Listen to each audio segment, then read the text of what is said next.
So last week we introduced networking or networks, and we said the basic concept is that our stations that want to communicate across, if they don't have a direct link between each other, then they send their data through a network, and that network uses a set of intermediate devices, switches, and those switches receive data and forward them to the next switch, and eventually to the destination. And we looked at different types of switching, how to deliver the data from source to destination. One thing we skipped over last week when we spoke about networks is how do we choose the path from source to destination? From A to B, which set of switches should our data go via? And that's what we're going to talk about this week, is routing. How do you find a path or a route from source to destination? So we'll talk about what is routing and some terminology for routing, and then we'll look at some very fundamental strategies for finding a path, routing strategies. And then we'll finish with an example of what a routing protocol would need to do in the internet or in a packet switch network. We will mention some of the routing algorithms along the way. So the problem of routing is which path or route. So path and route mean the same thing when we're talking about this topic. Which path to take from source to destination, where the source is one of these stations attached to our switch network. So from B to F, which path to take? Because in a switch network, it's desirable to have multiple possible paths from source to destination so that if something goes wrong, we can use an alternate path. So from B to F, we have multiple possible paths. Routing is about using algorithms and using the device or computing devices to automatically determine the best path. Of course, a path, and I think the terminology in the next slide shows, our path is simply a sequence of links that we traverse. So we can define the path, a path from B to F, as B to 1, 1 to 4, 4 to 7, 7 to 6, and 6 to F. That would be a specification of the path or a path from B to F. Or we could simply list the sequence or the set of switching nodes in that path and in order. The path from B to F is B1476F because that identifies the set of links. So our problem, automatically find the path to take from source to destination when you have multiple possible paths to choose from. And the best, or routing is not used just in computer networks, it's used in a number of other applications, and the one that you use quite often is driving. When you want to go from this campus to the centre of Bangkok, or go shopping somewhere at MBK, then you need to choose a path to drive along, a set of roads to take to get you from source to destination. So you need a routing algorithm to calculate that path. So routing is important in switch networks because we always need to do it to find a path. The question, which path should be taken? The answer, the best path. But we need to define what do we mean by best. In a computer network, what is the best path from my computer here to a server somewhere in the US? So, fastest, shortest, but what do we measure fastest in? Time, okay, delay, maybe one case. Shortest, what would you measure shortest in? Number of nodes. So there are different ways. So you already mentioned 2 different ways to measure what is the best. So we need to look at what different metrics we can use to determine what is the best path. There's more than one, and in fact can be quite complex. And once we define such a metric, how do we calculate that path. Because we'll see when we deal with large networks, the network on the previous example only had 6 switching nodes, but when we deal with large or real networks, we're dealing from tens, hundreds, thousands of nodes. There are many possible paths, and you cannot just look at the network and find the best path. You need some algorithm to calculate it for you, to calculate in an efficient manner. So we need some way to calculate and choose the best path. Routing is needed both in circuit switched and packet switched networks. When we looked at switching, we saw that, okay, circuit switching and also virtual circuit packet switching, we establish a connection or a circuit from source to destination and then send our data. And our data goes along the same path as our connection. So before we establish that connection, we need routing. To connect from A to B, what path should we take? And same when we send packets with datagram packet switching, we send a packet to the next node. That next node receives the packet and needs to know, how do I reach the destination? Well, I send it to some neighbour node, and that sends to a neighbour node. So they need to know something about the routes, the paths to take to get to the destination. So it's relevant for both types of switching. We're going to focus, or our examples will mainly focus on packet switching networks and datagram packet switching.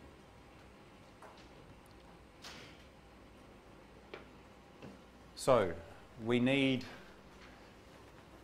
some way to define what we mean by best. So we'll talk about that shortly. We've already heard 2 examples. And if we know some definition of what do we mean by best, then we need some algorithm to calculate that best path. And the characteristics of this algorithm, or this routing algorithm, such an algorithm should be correct. As an input, we can say a routing algorithm takes the source node and the destination node. That is, we have some algorithm that has 2 inputs. One is the identifier of the source node, and one is the identifier of the destination. And the output of our routing algorithm should be a path. And that path should be correct. That's an obvious requirement.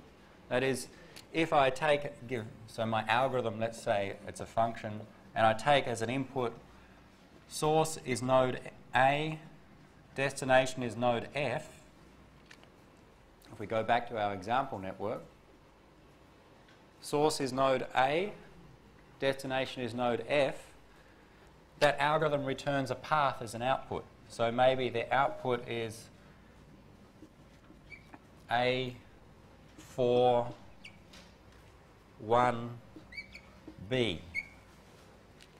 That is obviously an incorrect answer. That's all we mean by correctness. That is, to get from A to F, if the algorithm gives us this answer, that's wrong. We don't get to the destination F, we get to B. That's obviously wrong, and we don't want an algorithm to do that. We'd like an algorithm that gives us a path such as 7, 6, F. Our algorithm needs to be correct if it's going to be of any use to us.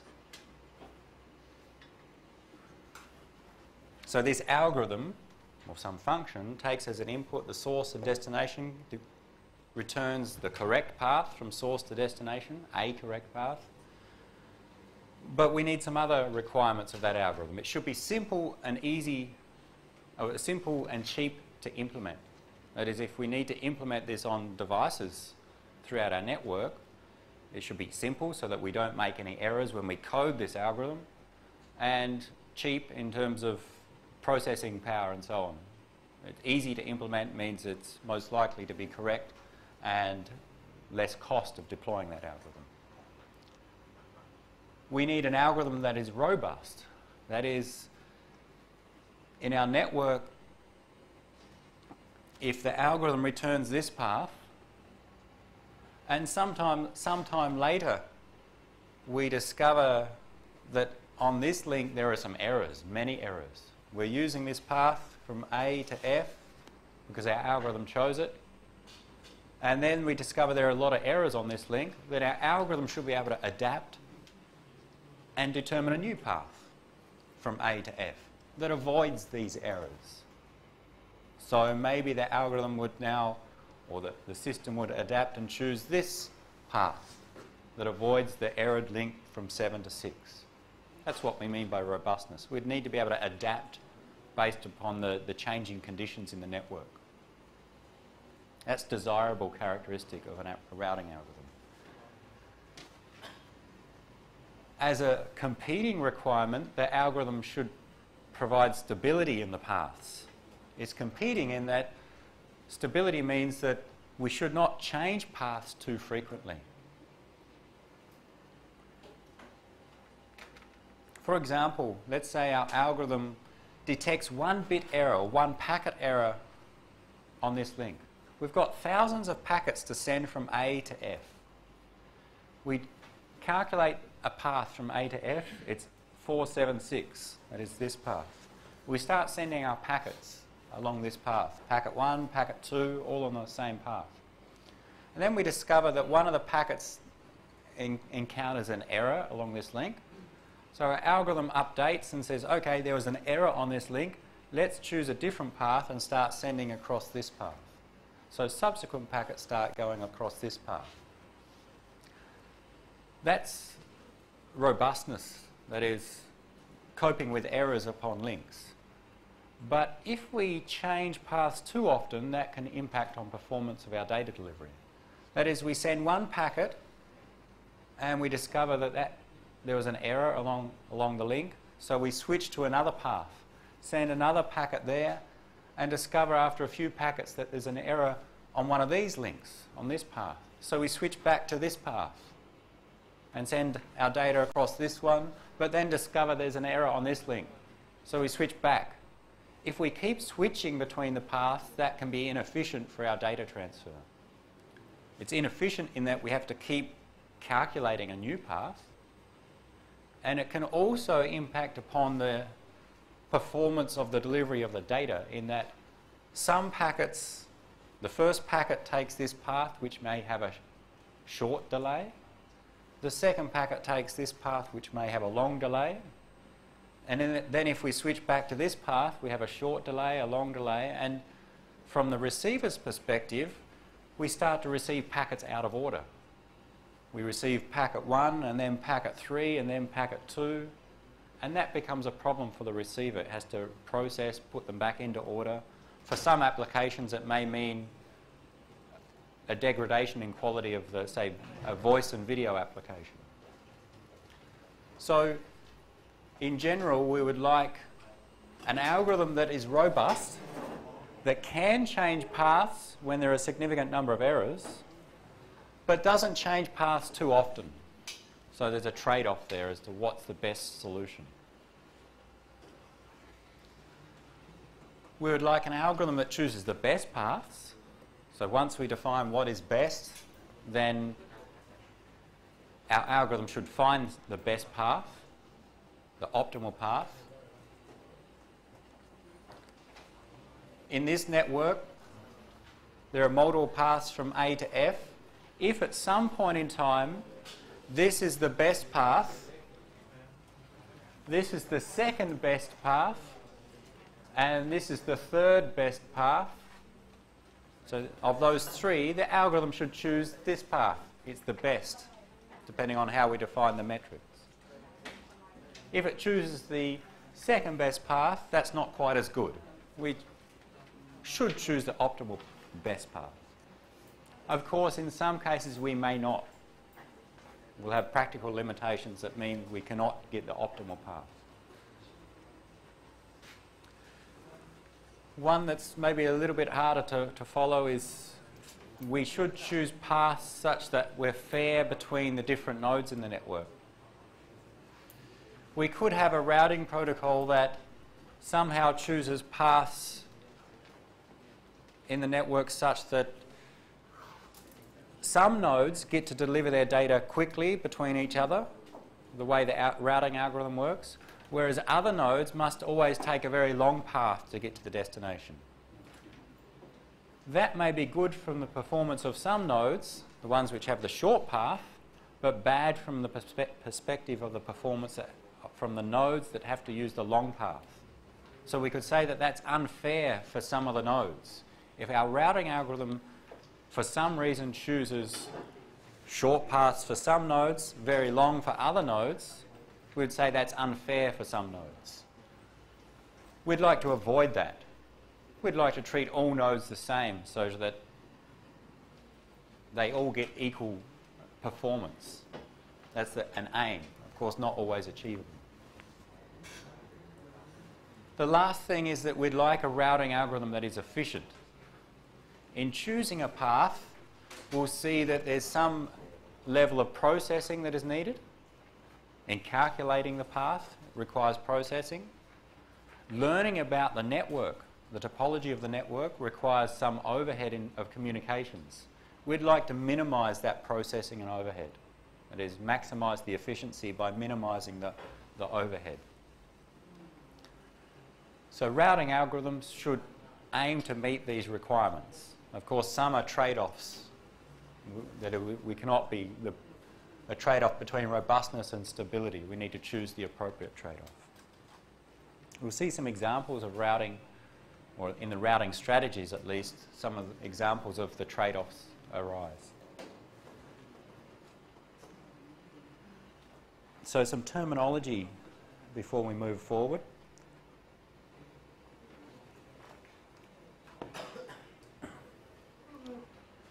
And we'll use our example network to explain this terminology. So here's an example of a network with 6 switching nodes. Nodes N1 through to N6. And the arrows indicate links. Just for a moment, ignore the numbers. We'll explain the numbers in a moment, but there are links indicating, or there are arrows indicating links from different pairs of nodes. So the terminology we can talk about, a link is a direct connection between two nodes. So think of a link as either a cable or possibly a wireless link between two nodes. So directly connecting two nodes is a link. We have a link from N1 to N4 and a link from N4 to N5. So the lines here indicate links. And similar in our previous diagram a few slides back, the lines were indicating links. A path, or a route, a path is a way to get from one node to another. And that path may take one or more links, or may traverse one or more links. So a path from N1 to N6 is from N1 to N4, N4 to N5, N5 to N6. So we could write that path down.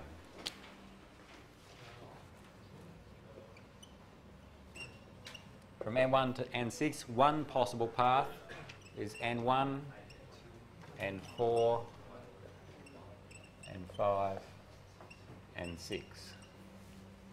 So a path is a way between a source and destination, and it's via one or more links. So a path from N1 to N4 is N1 direct to N4.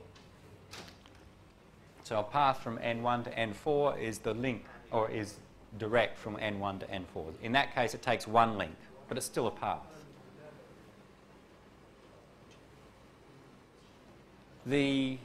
Another term that we use is hops. A hop is the traversal of a single link. So we'll use the term hops to count how many links we traverse along a path. So to traverse the link from N1 to N4, we take one hop. So we could say that the path from N1 to N4 listed here has one hop. The path from N1 to N6 listed here has 3 hops.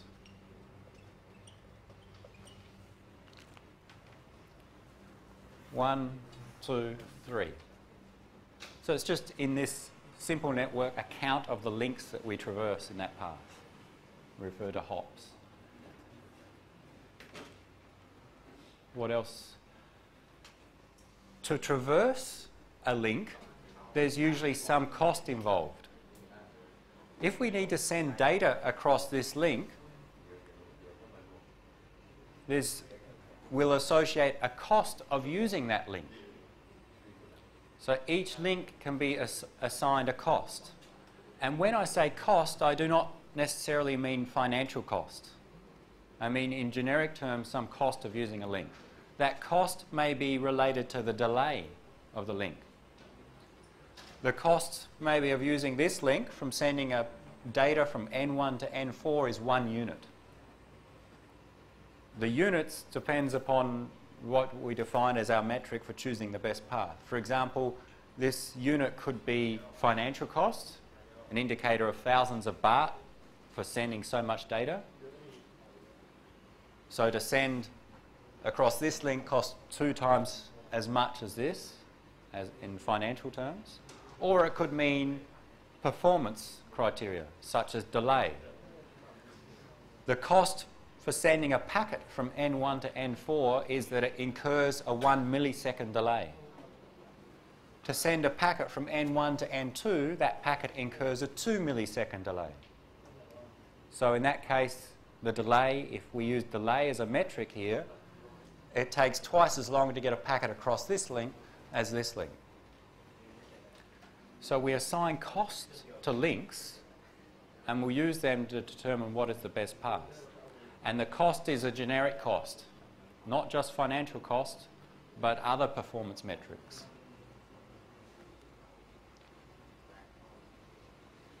Some value assigned to a link to indicate the cost of using that link. A neighbour is a node attached to the other endpoint of a link that you have. That is, the neighbour of N1, or the neighbours of N1, N1 has links to N4, so N4 is a neighbour of N1, N2 is a neighbour, and N3 is a neighbour. So they are the nodes which are directly connected to a particular node. They are the neighbours. The topology of a network is the arrangement of nodes and links. So this example is one topology of a network. If we remove these 2 links, then we have a different topology because it's a different network.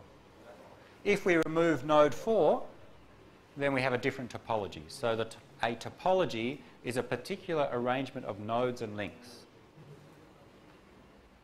So just some terminology. The costs of links may be different in different directions, as is the case in this example.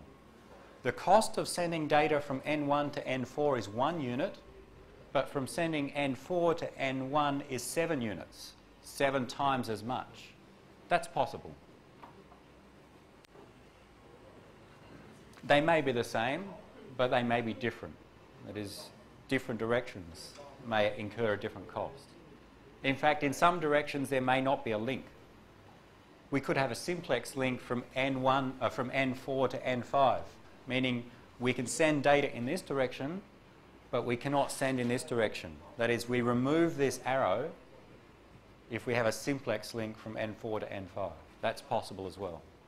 So we look at the links in general in both directions and treat them separately. So given that terminology, our aim is to find the best path from one source to one destination, and we talk about using least cost routing. Find the path which has the least total cost. That is, we assign costs to links where the costs are representative of our performance metric that we've chosen for what is best. If I want to choose paths which have the shortest physical distance in meters, then the costs would relate to the distance of the links in meters. If I want to choose a path which has the shortest delay from source to destination, the costs would be representative of the delay of each link. And once we have this information, that is the topology and the costs of the links, we use least cost routing to find a path, the best path from one node to a destination, where the cost of a path is the summation of the costs of the links along that path. The cost of the path from N1 to N6, in this case, is what? What's the answer?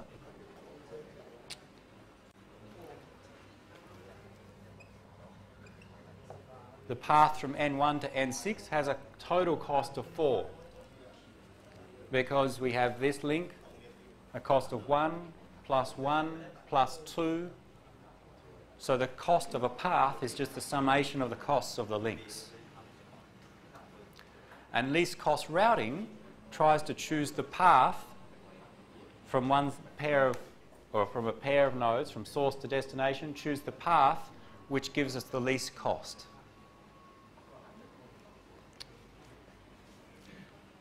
Before we move on,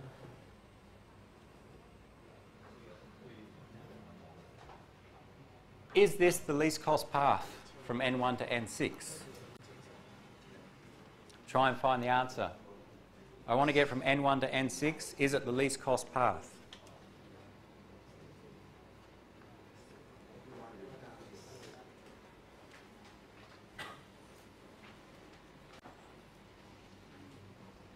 What's the answer?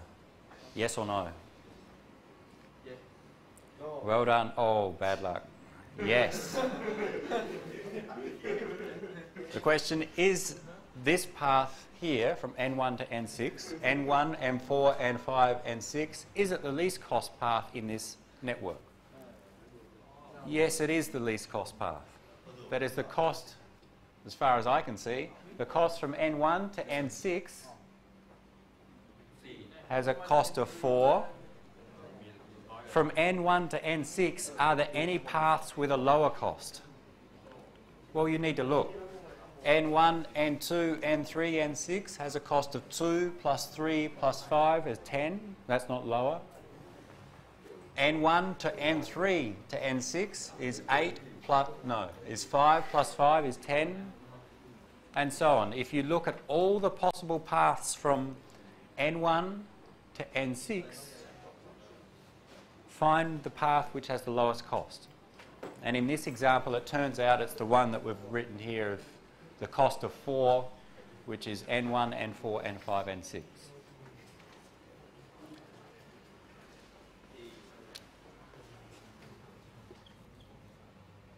What about N6 to N1? Find the least cost path.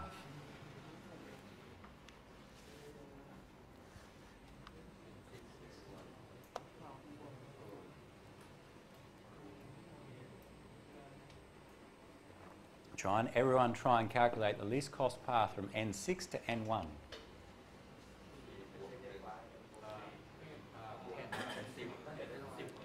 What's the path?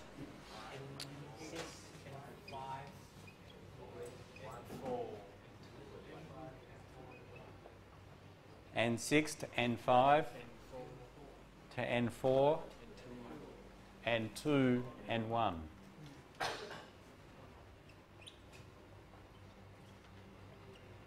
And the cost, the total cost of that path? 10 units. And the hops? 4 hops in this case. So because our links in different directions can incur a different cost, the paths in different directions can be different. From N1 to N6, it's this path, but in the reverse direction, from N6 to N1, it's this path, which is the least cost. Remember, the total path cost is the summation of the links, or the cost of the links in that path. Because this one had a high cost of 7, it was better to go 2 plus 3 is 5. And of course, you could calculate the least cost paths for all possible pairs. You'll do that later, or at least some more. Any questions so far?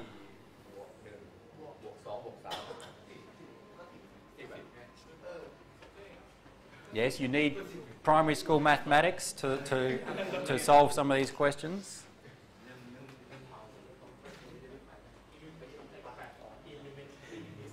So now, our routing algorithm takes as an input a source and a destination, returns a path which has the least cost in the network. That's the goal.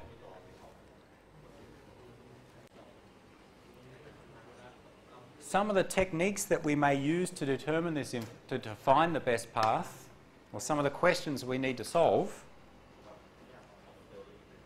What is the criteria that we use to determine the best path?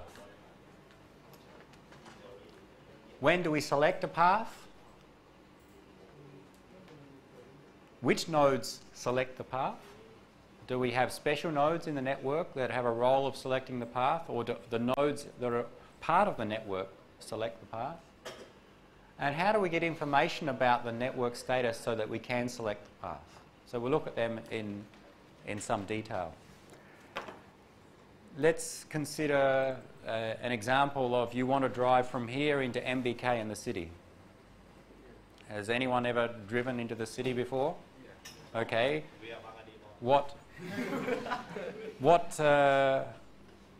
How do you choose a path? I'm sitting in my car. I just get out in the car park. I turn on the engine. How do I choose a path? Listen to radio, avoid the congestion. Listen to the radio to avoid the congestion. Any other ideas? GPS. GPS. What does a GPS do? But what does it do? How does that choose a path for you? Calculate based on what? By the shortcut. What's the shortest path from here to MBK? Go straight. It would be nice. If I was a bird, if I had a flying car, I could just go straight. But of course we need to follow roads. And roads don't go straight from our source to destination in most cases. You use shortest path, but how? What's the shortest path? I think Woodford.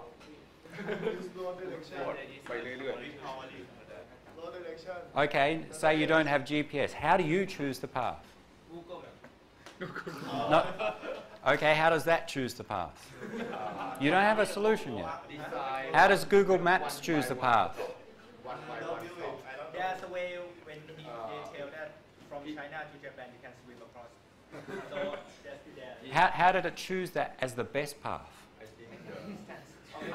Distance is one, so physical distance is one measure. That is, if I want to drive into Bangkok, then not the direct distance, because we know that we cannot drive direct. We need to follow some roads and turn.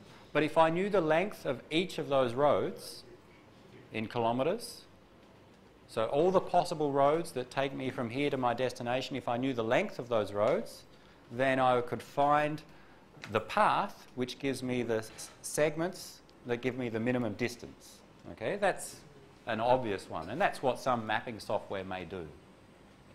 Just look at the possible paths and look at the minimal total distance in kilometres.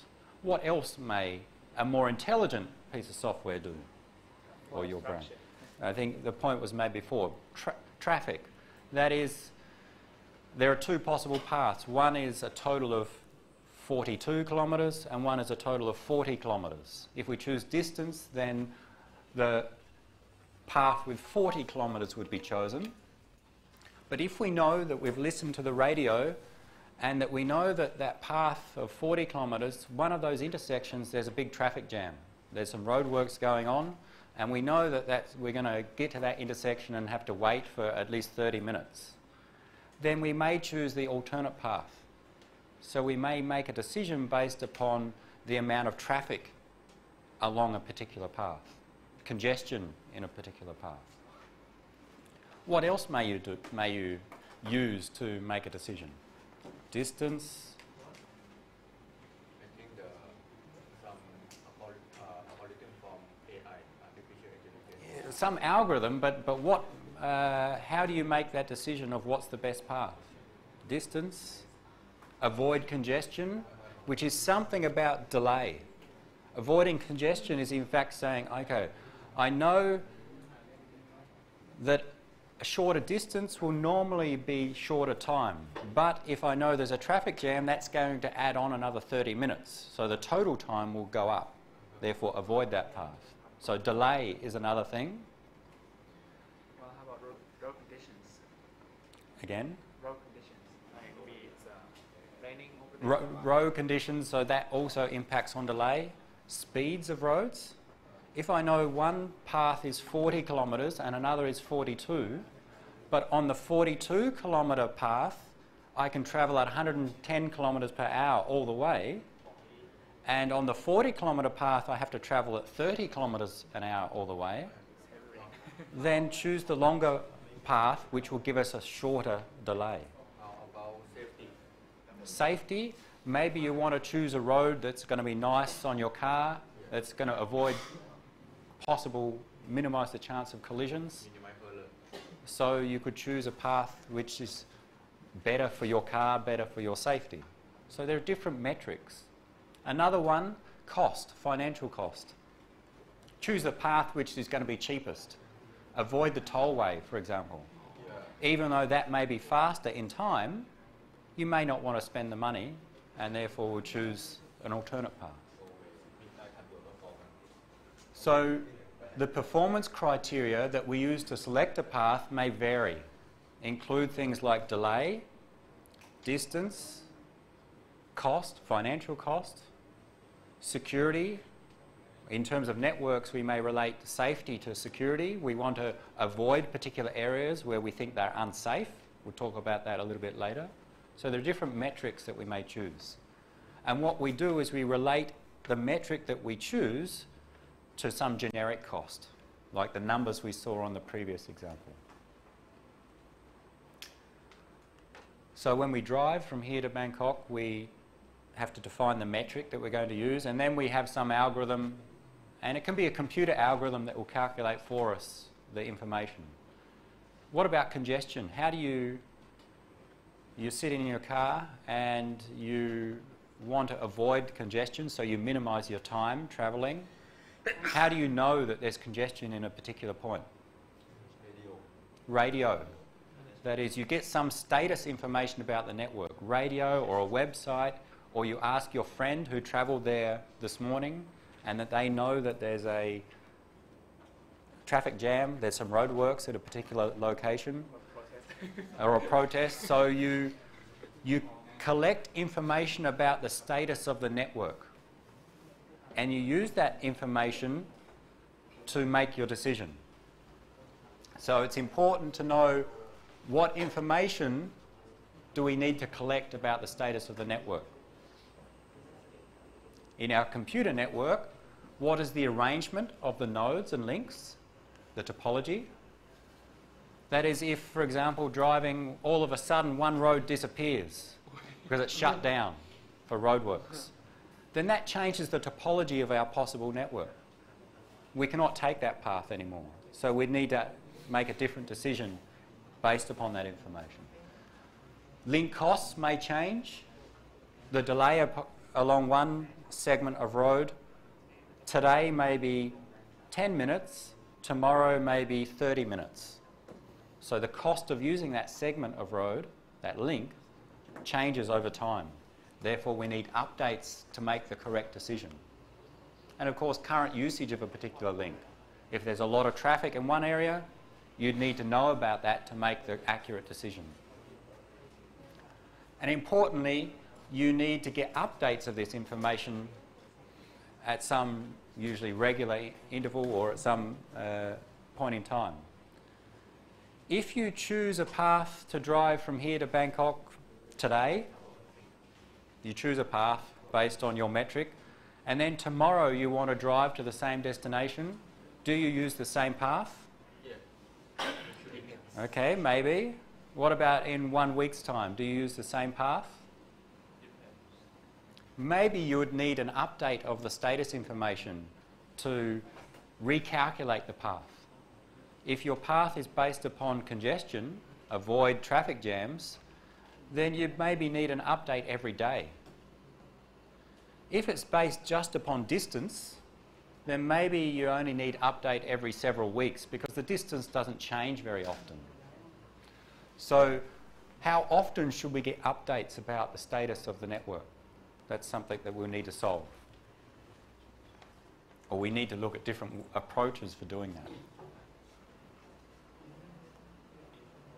And here are some of the possible solutions when we come back to our communications network, our switching network, some examples of solutions for each of those issues. Performance criteria, that is, what do we use to determine best? Different criteria are possible. Here are 4 examples. There are others. Number of hops is an easy one to use in a communications network. From N1 to N6, it was 3 hops. Or if we go back to our example, change all these numbers to 1. And then the cost indicates the number of hops. From N1 to N4, it's 1 hop. From N4 to N1, it's 1 hop. If every number was 1, then again, least cost routing would choose the path from N1 to N6, the least cost, which would revert to the least number of hops. What's the best path from N1 to N6?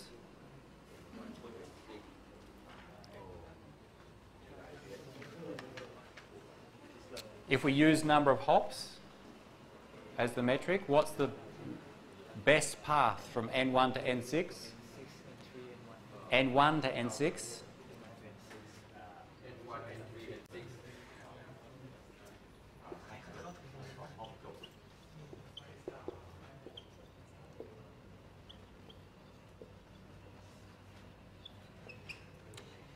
So a performance criteria, sometimes called a performance metric,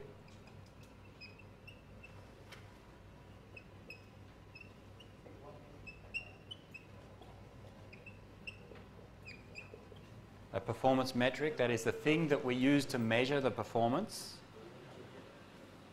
The path may differ depending upon what metric or criteria we use.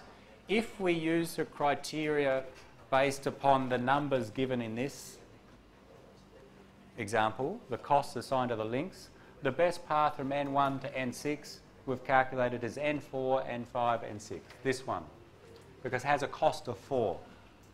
But if we change that criteria to be choose the path with the least number of hops, then the path is N1, N3, N6. So depending upon the criteria, the best path may change.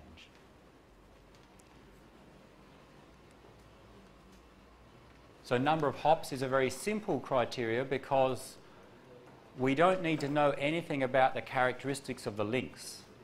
We just need to know about the topology of the network, the number of links and who they're connected to. So number of hops, it can be commonly used in real routing. Financial cost could be used. We have an internet service provider. Let's draw a simple network.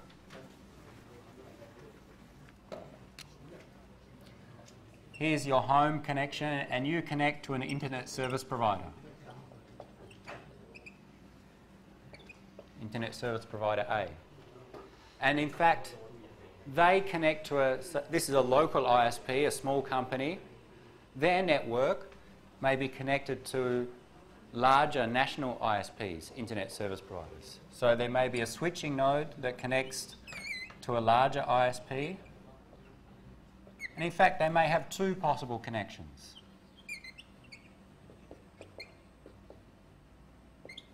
And in fact, these ISPs can connect onto others.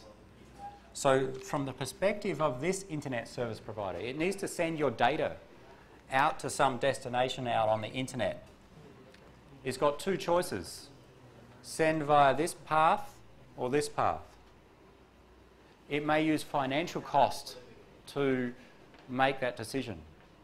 if we have a lot of data to send, then this internet service provider most likely has to pay this ISP to send their data through their network. So these are three different companies. All of the data coming from this ISP, they have to pay the uplink provider, depending on the amount of megabytes that they send through their network. So if this one is charging 1,000 baht per megabyte and this one 2,000 baht per megabyte, if the purely focus on financial cost, we would choose this path, the cheaper option.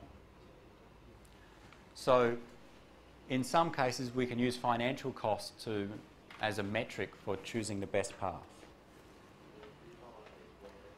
Another metric is delay.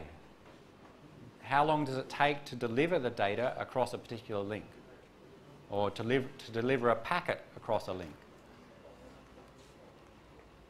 If these numbers correspond to the summation of propagation and transmission delay for one packet, that is, to transmit a packet and for that packet to propagate across this link, it takes 1 millisecond. And for across this link, it takes 2 milliseconds. So if the costs correspond to delay for using the link, then we can use delay as a metric. Choose the path from N1 to N6 that gives us the minimal delay so that our data gets to the destination fastest. So that's another metric. Another one may be throughput or data rate.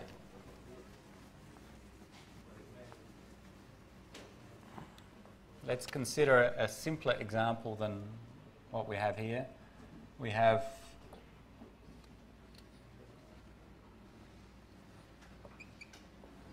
node 1 wants to send to node 4, but we have two possible paths. So to keep things simple, we have two possible paths in our network. To get from 1 to 4 is 1, 2, 3, 4, or 1, 2, 4. These links have some characteristics. Let's say this link has a data rate of 5 megabits per second. This one is actually, to make my calculations easier, make it 10 megabits per second. Make this 5 megabits per second. 10 megabits per second. And this one 15 megabits per second.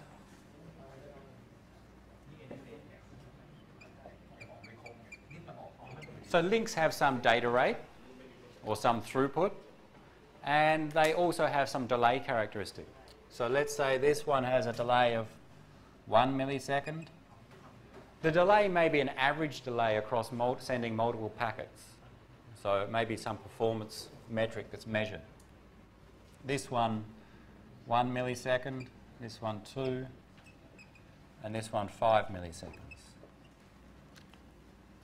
So that's our network topology, and we know about the characteristics of the links in that network. Let's ignore delay at the intermediate nodes. Let's say these are the only components of delay. So,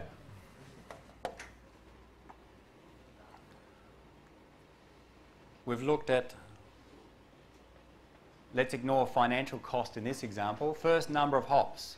What is the best path from from 1 to 4? If we use number of hops as the metric, the best path is 1, 2, 4.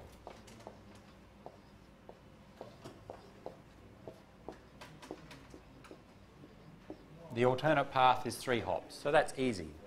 What if instead we use delay as the metric? What's the best path?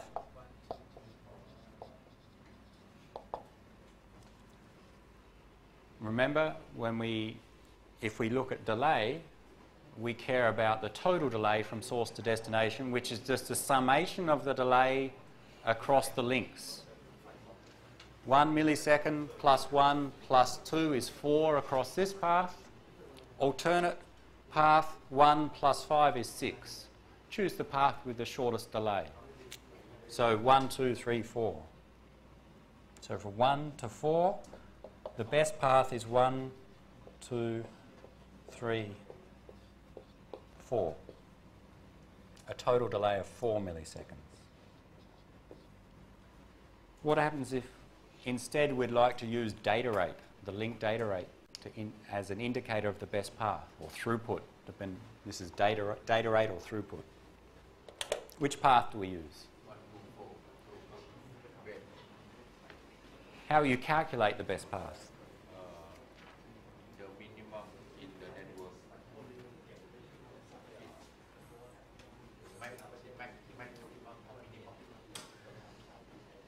The maximum of the minimum. This one is slightly different. In number of hops, it was a summation of each of the links. In terms of hops, this link is 1 hop. This link 1, 1, and this is 1.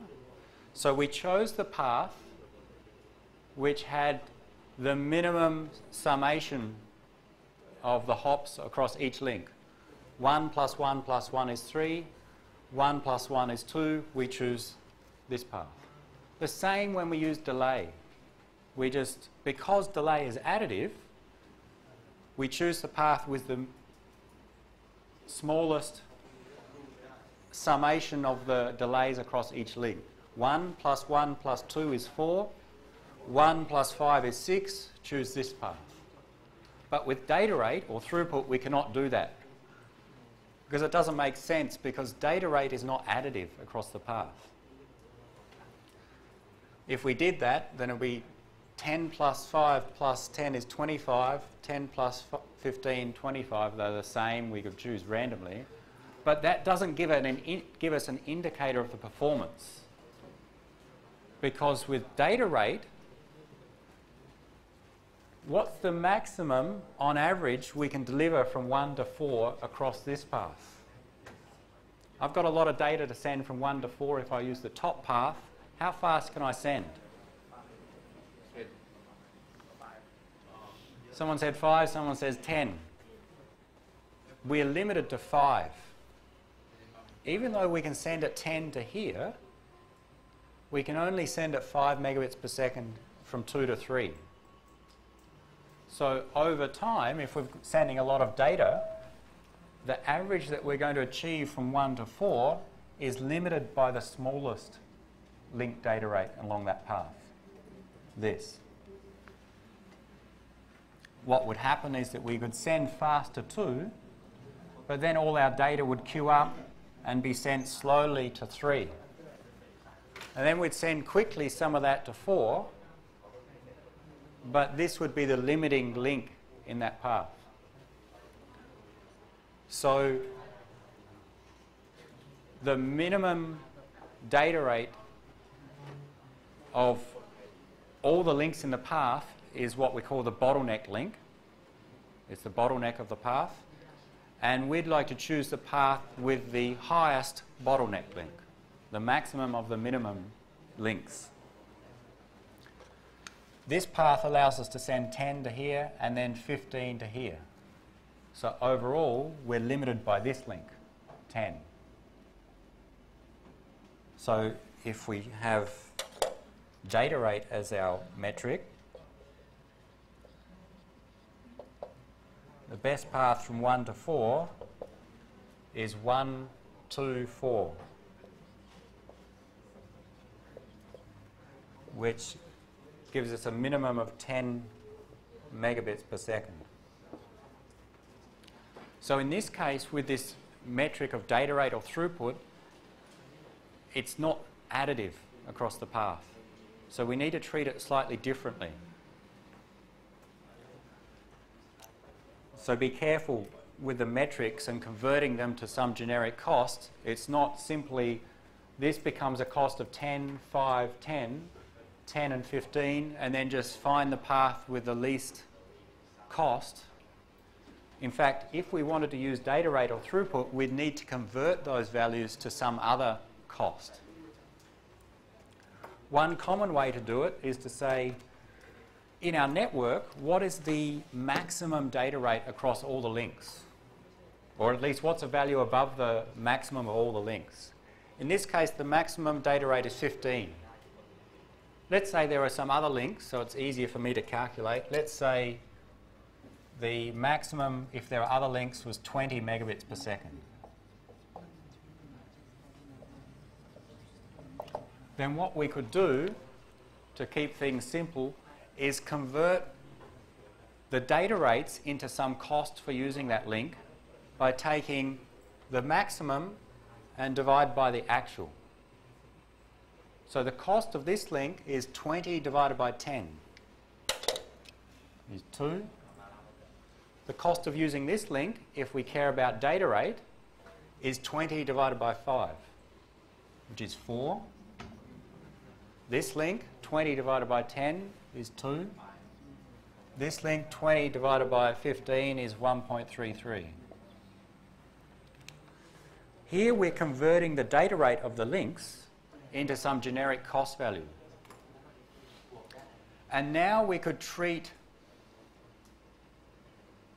it's not perfect, but now we could treat these red values, these generic costs, in an additive manner.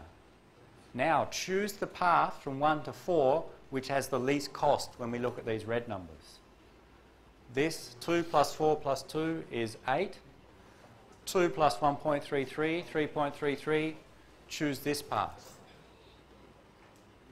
So by converting the data rates into some other cost, we can still use this least cost routing where choose the path with the minimal summation of the link costs. So the point is that depending on our metric, we need to convert that, sometimes need to convert that metric into some other cost to be able to use it in least cost routing.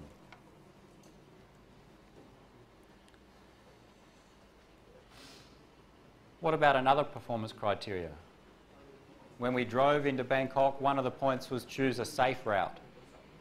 In a computer network, maybe you have offices throughout the world, and it's a policy either of your company or of the countries that you do business in that you cannot send your data through a particular country. You do not trust it. Or there are laws against sending data through that country.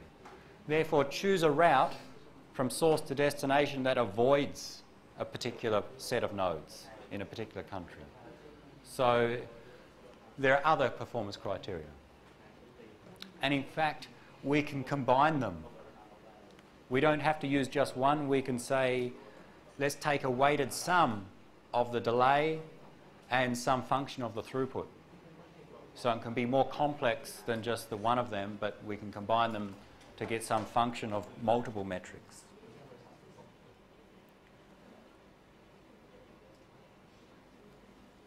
What's next?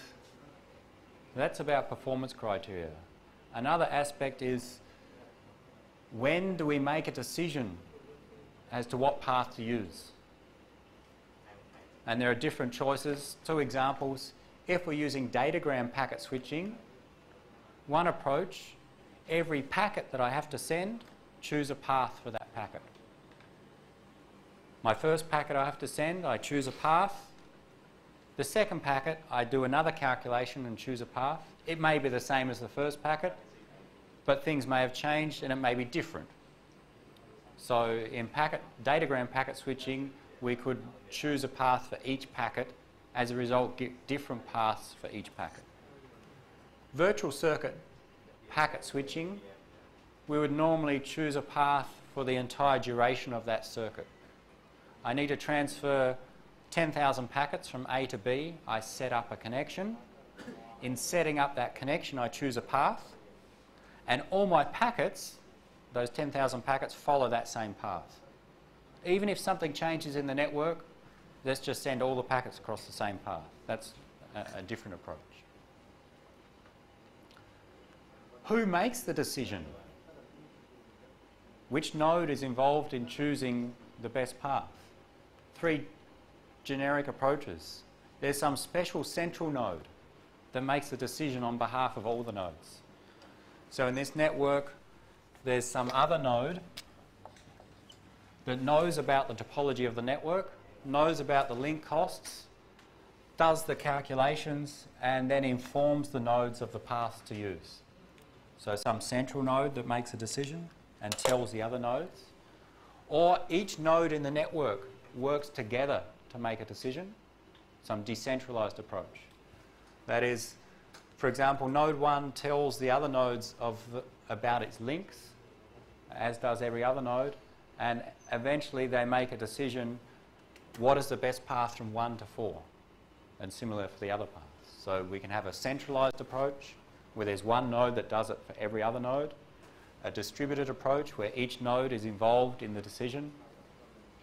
Another approach may be that the source node makes the decision. Node 1, who wants to send the data to 4, chooses the path. And then when they send the packet, they could include in that packet the actual path to take. Sends a packet to 2, the header of that packet includes information to tell node 2, send the packet to node 4. Because I want the packet to go from 1 to 4. So there are different options as to which entity chooses the path.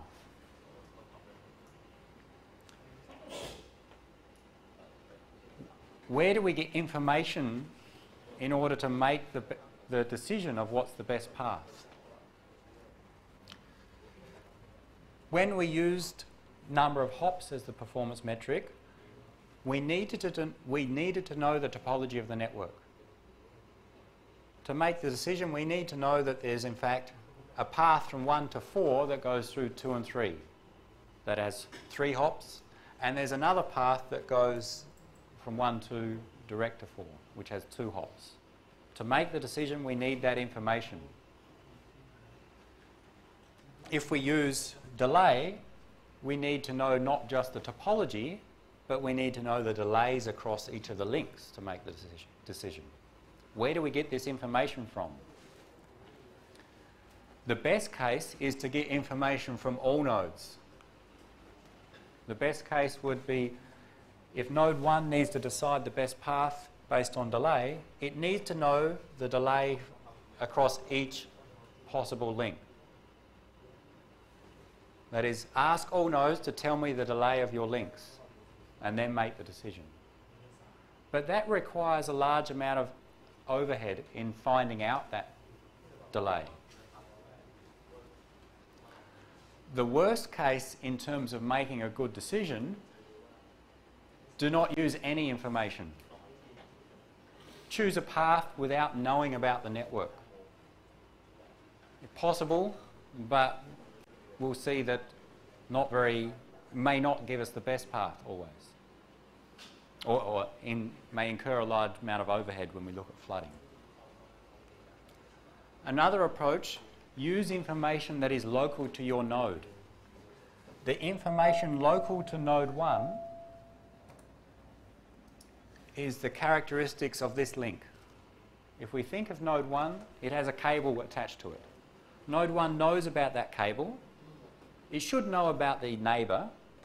So node 1 knows that its neighbour is node 2, and it should know about the characteristics of that link. So that would be local information to node 1.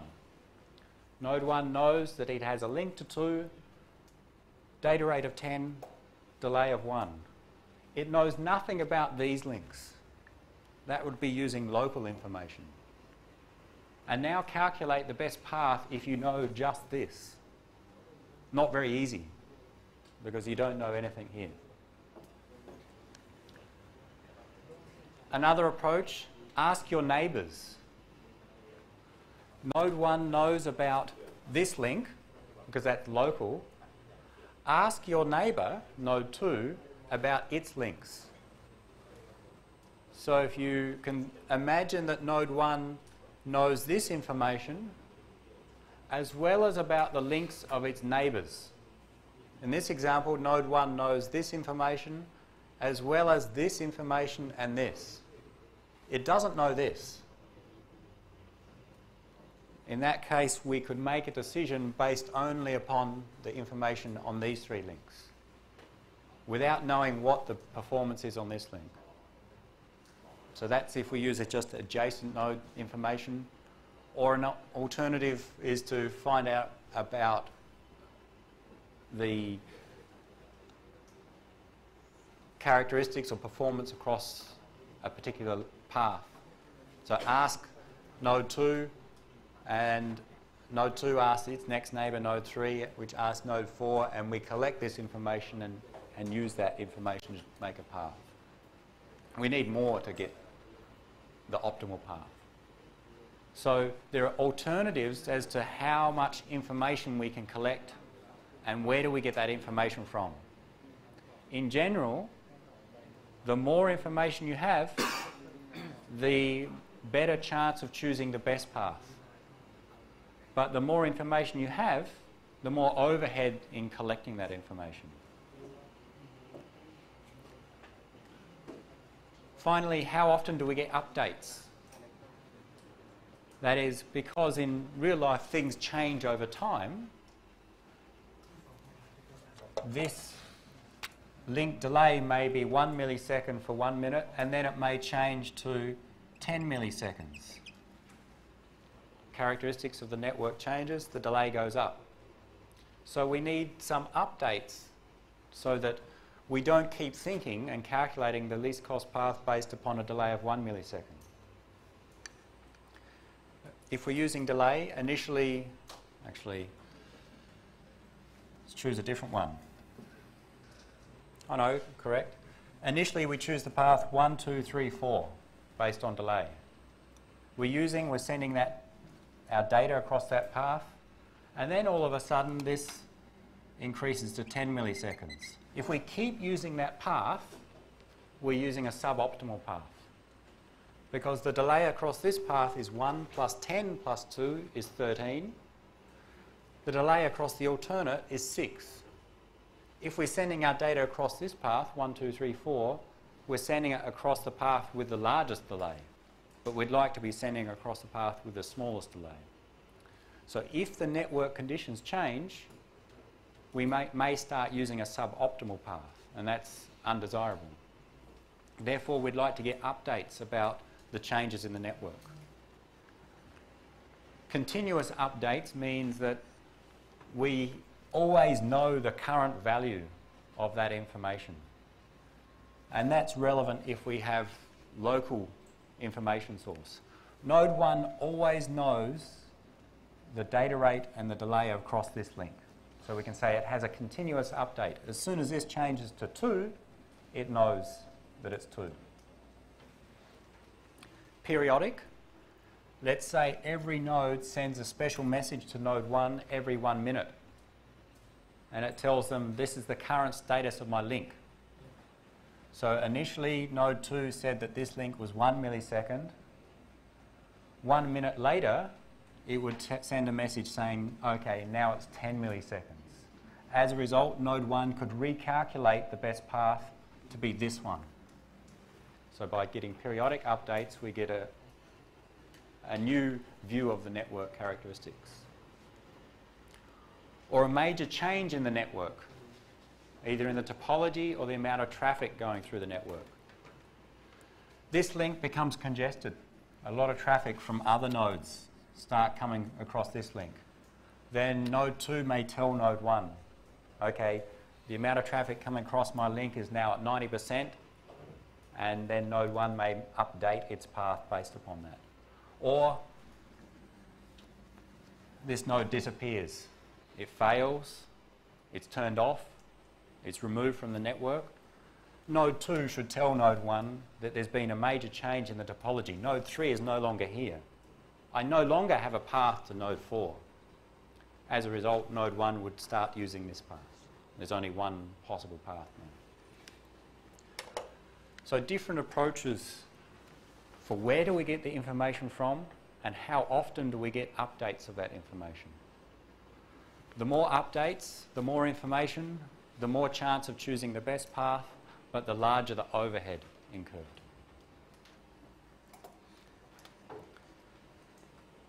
Last thing for the last 5 minutes.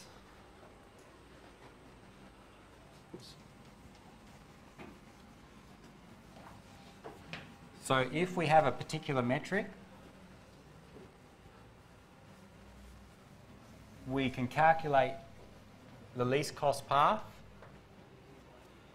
And then what we do is that information about the least cost path, the path to be used, is stored in the network. So that, actually not in this example, in our network here, previously we calculated a least cost path from node 1 to node 6, measured by these cost metrics, is 1, 4, 5, 6. So when we send our packets through the network, if the source is node 1 and the destination is node 6, so we have a packet with source and destination address, node 1 should send that packet to node 4, node 4 should send that packet to node 5, and node 5 should send it to node 6, such that the packet goes across the least cost path. For that to work, we need to store information about the path in the nodes. That is, calculate this path, N1, N4, N5, and 6, and store that information in N1 and in N4 and in N5. All right, we don't need it in N6 because that's the destination. So store the paths in the nodes. So that so now we imagine nodes 1, 4 and 5 have this information stored in them. When node 1 has a packet to send to node 6, it looks up, okay, I have a packet, source is 1, destination 6, look at the path, I send it to node 4. Node 4 receives the packet.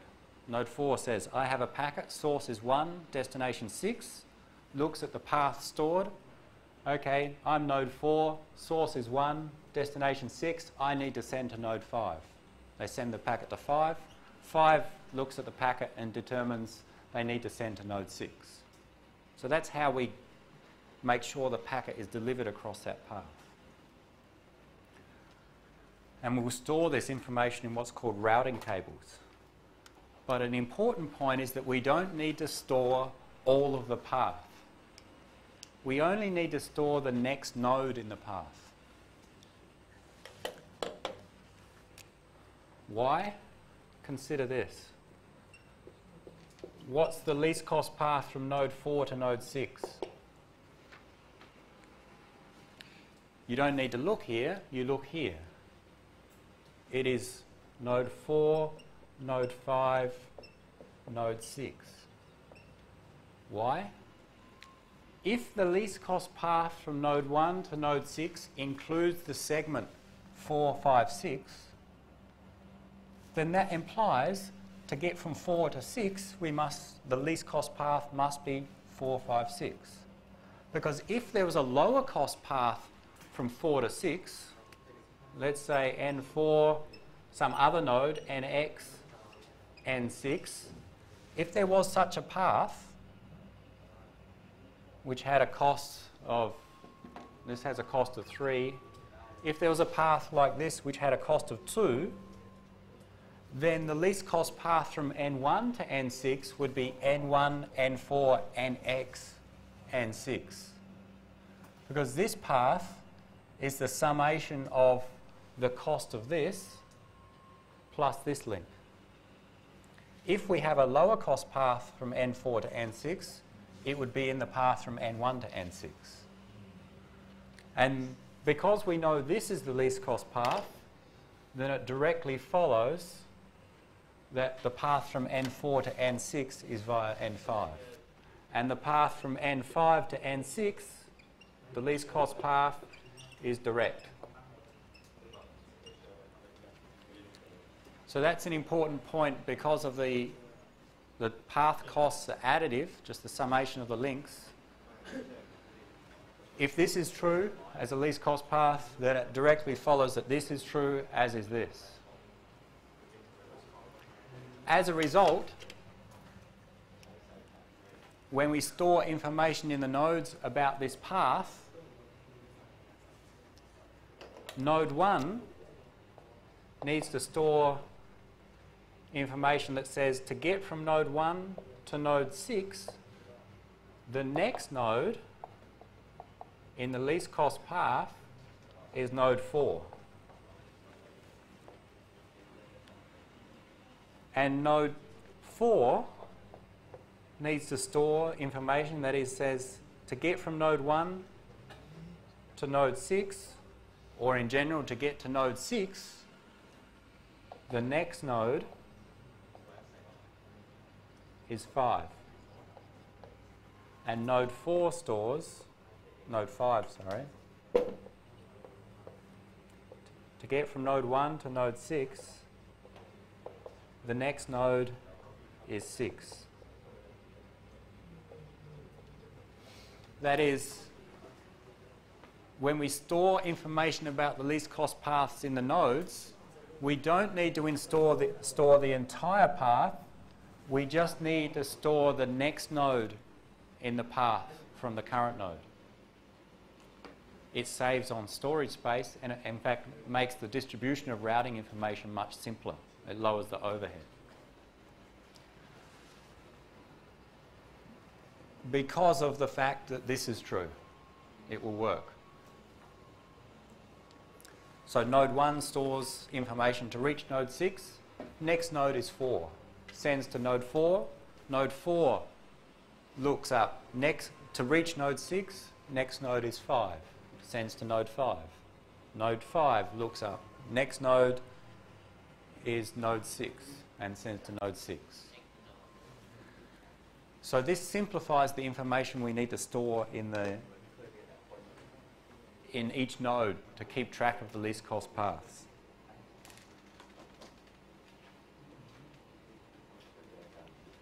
And we'll cover that tomorrow when we look at fixed routing and this storage of information in what's called routing tables. Let's continue tomorrow.